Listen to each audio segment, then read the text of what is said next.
Good morning, guys, and welcome to the show. Today we have Land Rover Range Rover. Do people not know how to come up with names for their cars? I mean, really? And what's going on with this is we're just doing a simple upgrade of a subwoofer. And why I thought this would be a fun video, good morning, Fernando. Good morning. Is that there's a big process of just putting a subwoofer amplifier into this car. Now, we know a lot of you guys, that's what you just want to do. You just want to add a subwoofer amp to it. And what better car to do it on than one as difficult as this? Because it's going to allow us to go through a bunch of steps that we use in order to figure out what the heck is going on. You ready? Yep. Fair disclosure, we've actually had this car in the install bay for a while. We were going through it trying to figure out what we needed to do in order to do the installation. So we're going to join this with the car already apart. Let's head into the back, shall we?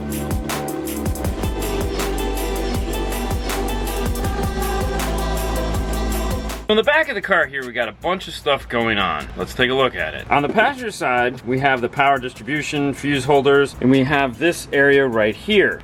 On the driver's side, we have the factory amplifier, navigation, all this electronics here. And then we had what was right here. Now this is pretty neat. This is the factory subwoofer. That's right, it's like a giant Twinkie, and it's fairly big. To get to this, you have to remove that whole side panel, which would be like on this side. There's some clips here, there's clips behind the back seat, there's a screw-in terminal right there. You have to remove all that, and then you can pull it out. As you can see, we've removed it. Once that, you can remove a bunch of 10 millimeters, and this whole thing will come out, and you'll find this guy here. This made things extremely interesting because plugged into it was an output from the factory amplifier. They had two amplifiers inside of this. One to power the huge system internally with the Logic 7 built into it, and then that fed out to this subwoofer right here. So that got us thinking, I wonder what the heck that's for. Obviously there's a power and a ground and a couple other wires, so that's where we needed to investigate. That was step one as far as figuring out what we were going to do to integrate our aftermarket amplifier into the factory. The second thing was, how are we going to get power to whatever amplifier we're going to put in here? Because normally the battery is located underneath this spare tire. Pull it out, you pull out the hydraulic ride control, and then there's this big tray that has a battery mounted in it. We were actually kind of excited about that because it's like everything can get done in the back of the car. Come to find out, that's not where the battery is. No, it's way harder. Where is the battery?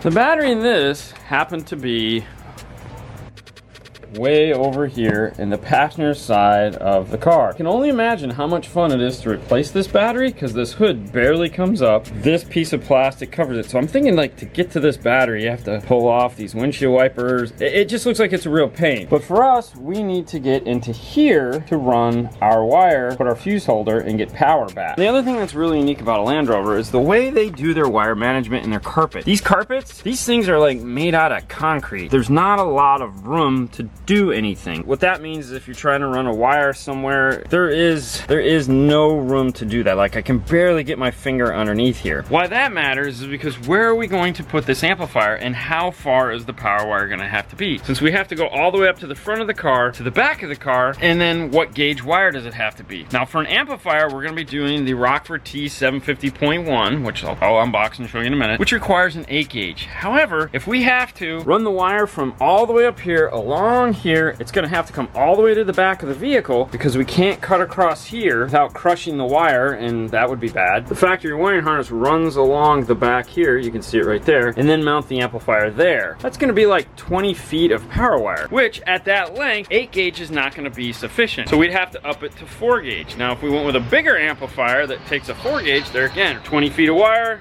22 feet of wire, we'd have to up it to 0 gauge. Running 0 gauge in this car, I don't wish that on anybody. I've done it, it's horrible. It's just like, oh my gosh, you know, it takes an hour just to run a power wire. And besides, they're only running one sub, we don't need that. The 750.1 is plenty for what we're doing. So then it was, where are we going to put the subwoofer? Running the signal from over here across the back and then into here seemed like the winner, because we could also just run a standard power wire up to the front of the car. So that seemed like the plan, right? Correct. We'll make a bracket and we'll mount our amplifier in here. Then that led us to getting power wired through the firewall. That's where things got interesting. There's actually 3 places we found to do it, and one of them turned out to be better than the other. So if we come down here, immediately we see where the factory power wire goes through, and you see the black hole right below it. That's a good spot for wire. Then you see the grommet right over here. That's also a good place to come through. However, both of those come out inside of the tire well. That's all right. That's the factory wiring harness is run up inside of this. There's actually actually a giant cavity behind that. And we know because we took it off to check. The initial plan was we'll just go through the factory grommet, we'll come up because I could reach in there, I could feel everything. It comes up the firewall in the back and everything is hunky-dory. And then Fernando looked a little bit further and he found this. Buried here, this giant disc, which already has a hole in it because he's already drilled it, is what would be used as the main wiring harness if the battery was in the trunk of the car. This would be where all those power wires would come through. Well, all we have to do is drill a hole in it and now we can get our power wire directly in there. That means we don't have to pull off this, even though we'd already done it. We put it back in because we can see our whole wire now. And then we'll make...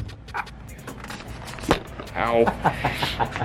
Stupid hood. Now we have our power wire route figured out. We can do the power wire that comes in the 8-gauge Stinger kit. It'll reach all the way back. We're going to stay on this passenger side. We can remove the floor rails and we're all good to go there. How do we figure out what's going on with the radio and this amplifier? For that, we're going to grab some tools. I have an RTA, the NTI Mini ML1, and a digital multimeter from Fluke. This plug has 6 wires attached to it. It has a set of yellows, one with a green stripe, one with a black stripe. It has a fat red, 2 skinny blacks, and a green. Process of elimination is what you want to do here. We know there was an amp, so there has to be power and a ground. We're going to grab our digital multimeter, set it to DC, which is the line with the dashes below it, and see what this thing is doing. When I'm testing for power, I just like to take my test probe and go right to a ground. That way I don't have to worry about finding it in the harness yet. I'm assuming that this fat red one is the power, and that would be a good assumption. Now that I know which one is power, I'll grab my ground probe and start probing the rest of them. I have a black, that's a ground. I have a second black, that's a ground as well. Test those with resistance to the car.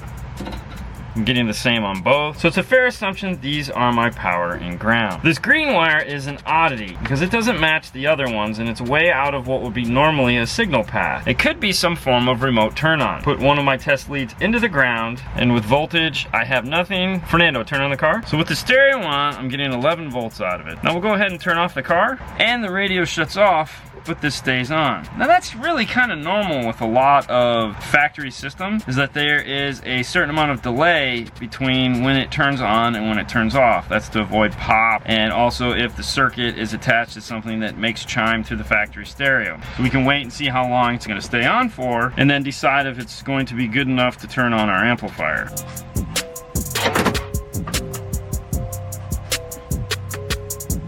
As far as that circuit goes, it's operating like a standard factory style remote turn on in that it's controlled off of the smart system in the car. If you turn the key off, the radio goes off, but because this is European, it doesn't matter. Like you can just hit the button, the radio will turn on without the key on. This is going to be active that whole time. The only way to get this to shut off is of course to shut the car, lock it, and then this goes dead, and that's the way the factory works. What that means is that we can either choose to use this, which would make the most sense. That way the amplifier stays on just like it does from the factory, because otherwise if it's not tied into the same circuit and they go to play it, you know, using the turn the radio on without the car on feature, it won't turn on. So if we find an ignition, it's not going to turn, so you'd have no sub, which I'm not totally against, but might as well just go with factory here. The next thing we need to test is what signal is getting to this. Is it fixed? Is it variable? And also, does this have a factory subwoofer level control? A lot of these do, which makes things great because then we don't have to add a bass knob. For that, we're going to switch to the RTA because that's going to allow us to see the signal that is coming out of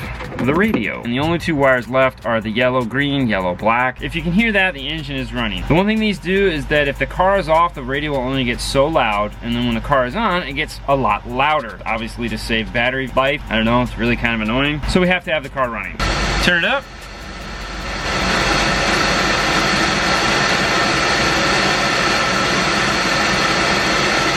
They have a signal that goes up and down with the volume control. Now this head unit also has a subwoofer level control, so we'll see if that works. So to do that, we'll turn the volume back up and then turn the subwoofer level down.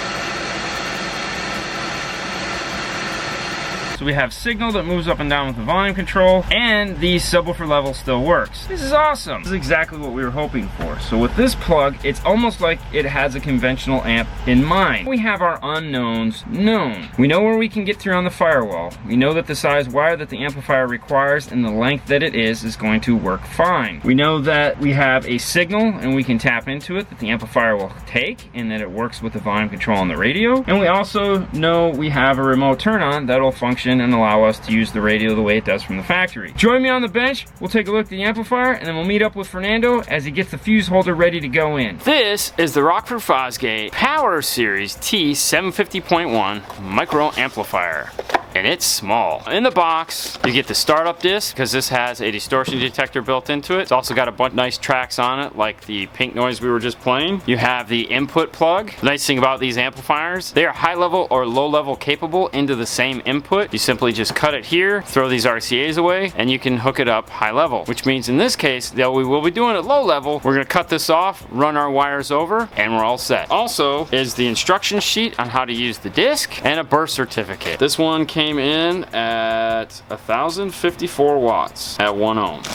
Now on the back of the amplifier is the actual instructions. The power light, it also shows you how to use the RCAs like I just described. On one end, you have the input for the bass knob and the input cable plugs in there. On the opposite end, you have your power plug and your speaker output plug. These are both removable plugs. That means that you can screw this in and plug everything into the amplifier. On the top, you have your clip light indicator and your output indicator, your gain control, your punch EQ, your low pass crossover, and then you have your infrasonic filter or high pass crossover on and off switch located here. Anytime we do an amplifier, turn the gain all the way down, we set our punch bass all the way down, and we turn our crossover to what looks like 80 hertz. This is just how we set up every amplifier. That way, if there's any problems when it turns on, it's at its minimal setting and there's a crossover on it to protect the woofer. This little hole over here in the corner is going to be where we want to put this. And there's a lot of room in here.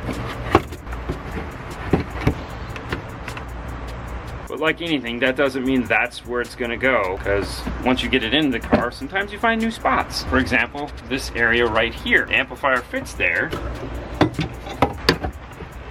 The original idea was to put it in this hole and then just leave that tray out. However, the amp was small enough if we can find some other place to put it. These amplifiers are made to go inside of some of the crappiest places you could ever possibly think about. In the shroud of a motorcycle, buried inside of ATVs. We put them just about every place imaginable in a car, and this looks like it's not going to be any different. Over here in the side, we have this whole area open right here, which the amplifier will fit into nice and easily. I'm thinking if I can make some form of bracket, attach it into this. There's a screw here. This would be a good place to put it. So for right now, that's gonna be the idea I'm gonna run with. I'm gonna get some measurements and see what I come up with. I have kind of a plan. Let me show you. This is a 1/2 inch piece of the blown PVC. You'll see there's this ridge right here. I've notched that into here. And what I wanna do is give me a flat surface in which to work off of, because this is all contoured. This is going to sit over that, just like this, and then screw into place. And that's gonna give me a base for me to screw my amplifiers to. I've gone ahead and drilled one hole already. We're gonna put a threaded nutsert in it that will allow us to make it serviceable.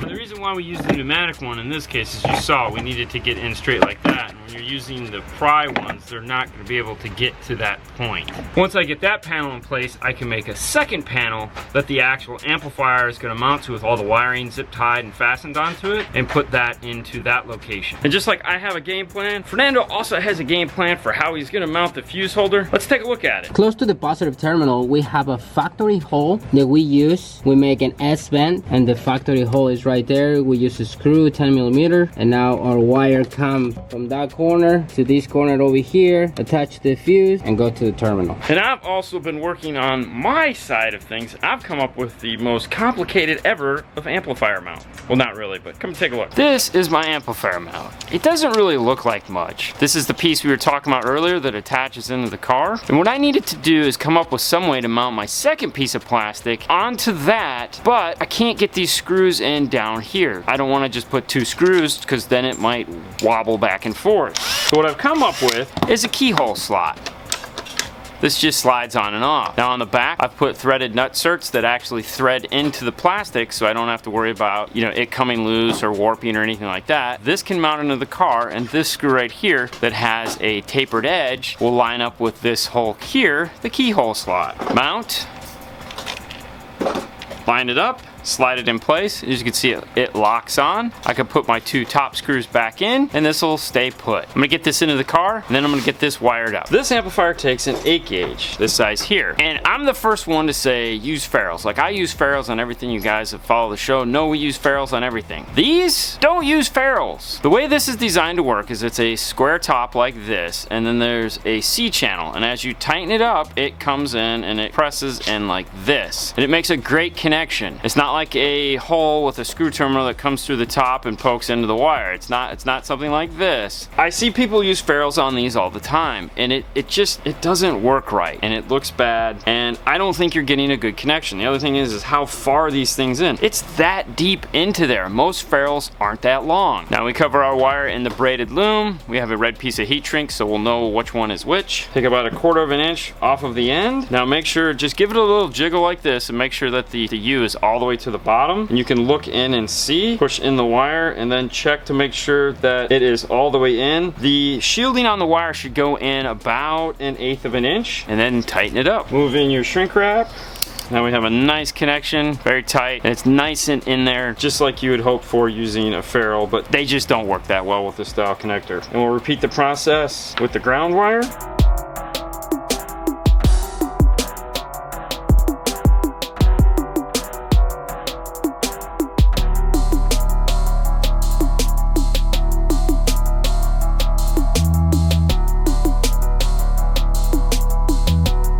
Because this amplifier is going to slide in place and be in the car, Fernando is running the wires over for my signal and my remote turn on right now. These wires right here. And they're going to come along here, and they're going to stop right here where my amplifier is going to be. What I'd like to do is have some kind of a plug like this one, a little 3-pin, that I can solder into the car, solder onto here. That way I can unplug and plug this in. This side here with the little male thingy sticking out, this needs to be on my side, and then the female side needs to be in the car, because the one in the car actually has signal on it and power, and I don't want this to accidentally bump into something. I mean, it would really have to dig in there, but it's just the thought that counts. This has a yellow, red, and a black. I'm going to use the yellow for the remote turn on, and then the red and black for my signal.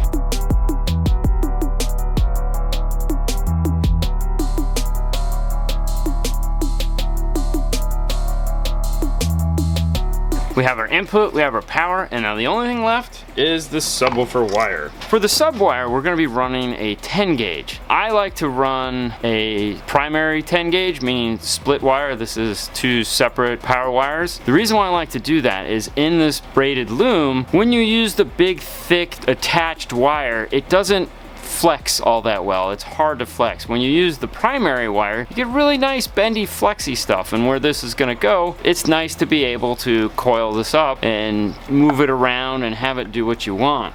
We do this with both 10 gauge and 12 gauge. These terminals work the exact same as the power plug.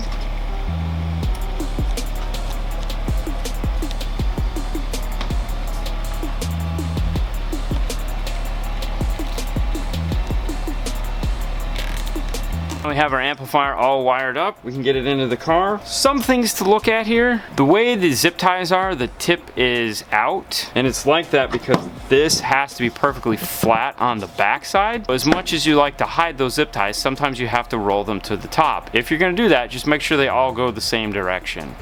This should just slide right into place.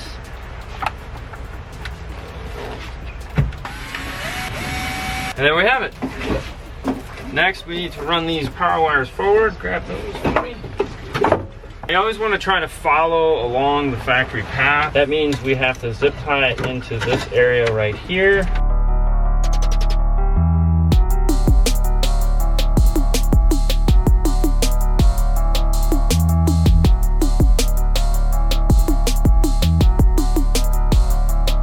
Soldered in my other end of the connector here and wrap the last 3 inches with exterior Tessa tape. When I get to the end with the tape, I like to wrap around an extra 2 or 3 times. That way it sticks on top of itself and it reduces the risk of it unpeeling. Plug it in.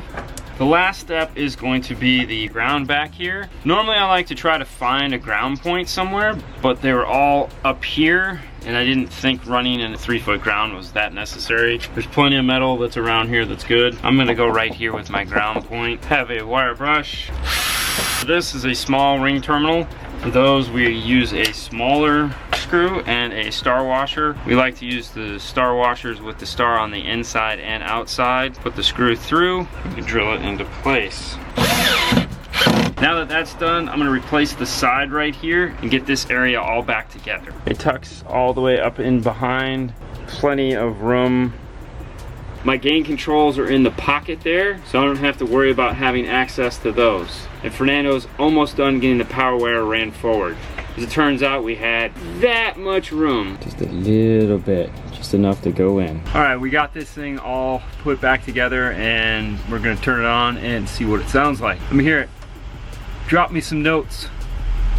Ooh. All right, now the cool thing about it is it has those distortion lights, input output on them, so you can see what it's doing while it's playing, which is nice. All right, a little playing around with the lights, playing some of his music, getting it just the way we wanted. Adjust the punch EQ to add just a little bit more impact to it. He listens to music that doesn't necessarily have a boomy bass, so it does now. And in case you're wondering what type of sub he went with, because I know a lot of you are, we went with the Q-Class kicker in the factory enclosure. The wire come out over there, but he wanted to make sure he has enough wire to where it can go anywhere in this area. And it can. So the wire is connected, it's zip tied up in place. We've put 3M strip caulk over the hole so that there'll be no water that comes in through that. And just like that, the closing of the hood, that closes this install. We're done. It was an easy one, right? Yeah. Yeah, couldn't get any easier than that. Tap some wires, done. Tap some wires, that's it. When you think about it, really, we tapped 3 wires. Yeah, that's right. That's all it is, just 3 wires. And the process to go and tap those wires. So when you guys ask the question, you know, hey, I want to do this. This is the process we go through on every single high level to low level we're putting in, right? I know. Everyone. All right, end the show. All right, guys, on to the next one. Yeah, what he said. We'll see you later next time. Bye. Bye.